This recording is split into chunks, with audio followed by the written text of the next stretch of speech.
ماتش غريب وسيناريوهات غريبة وحاجات احنا بنمر بيها في الكورة تخلي الواحد حرفيا يبطل تشجيع كورة. يعني عندك النهاردة سيناريوهات غريبة، انتر ميامي تبقى كسبانة 2-0 وانت بتضيع فرص كتيرة، بالجملة بتضيع حوالي اكتر من 6 فرص غير الاربع تجوان اللي جاي محققة يعني نتكلم بقى مباراة بالتفصيل. اول ربع ساعة الاهلي كان ضاغط، كان مستحوذ بشكل كبير على الكورة اكتر. قدر بكرة من حمدي فتحي يديها لوسام، وسام يقدر يخلصها يفنشها بشكل كويس. بعدها بالظبط 7 8 دقايق الأهلي بيسجل جون تاني، بس بيتلغي، بيبقى تسلل. قلنا ماشي الأهلي هيقدر يسجل الماتش ده كتير، بس عندنا حرفيا الدفاع يعني غلطات دفاعية كوارث. ومحتاجين عامة يعني نفهم يعني الدفاع ده فيه ايه، او مثلا نغربل الدفاع خالص ونجيب لعيبة تانية لو الكواليتي هيفضل كده. يجي فينا كورة بأخطاء طبعا من حمدي فتحي ومحمد هاني.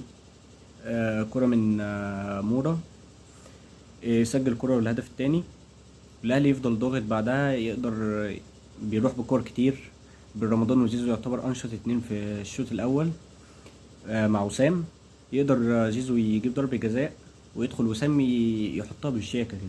طب ما ليه يا تريزيجيه ما كنت سيبها له يا اسطى في مباراة ميامي؟ هو انتوا ليه بتعملوا فينا كده؟ يعني عايز افهم بجد، احنا محتاجين نفهم يعني. حاجات زي ديت، حاجات انتوا بتشوفوها بسيطة، حاجات دي هي اللي بتفرق في الصعود، بتفرق في الخسارة وكده. زي ما قال فارس عوض النهاردة، قال لك ساعات التعادل بيأهلك. عندك الماتش اللي هو بالميراس وميامي، نقطة عديتهم عادي اهو.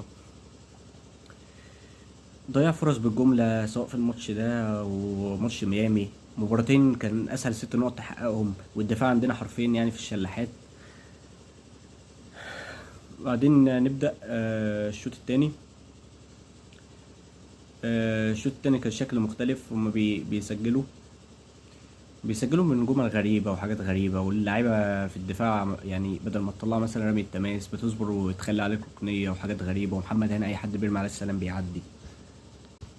وبعدين بيقدر يسجل أسامة أبو علي من عرضية حلوة من محمد هاني يعني. الحسنة الوحيدة اللي عملها طول الماتش يعني. هو أول مرة يعني يعمل عرضية صحيحة فمن باله قرن تقريبا. ف أسامة أبو علي بشكل كويس يفنش الكورة. هدف تالت. بعدها سبحان الله على طول بنفس الدقيقة تعادلوا. بعدين ينزل بن شرقي الدقيقة 64، يسند الكرة اللي بين رمضان العالي اللي كان لازم فعلا يكلل مجهوده بهدف في البطولة دي، اللي هو يستلم الكرة وارتوف البعيدة وجول.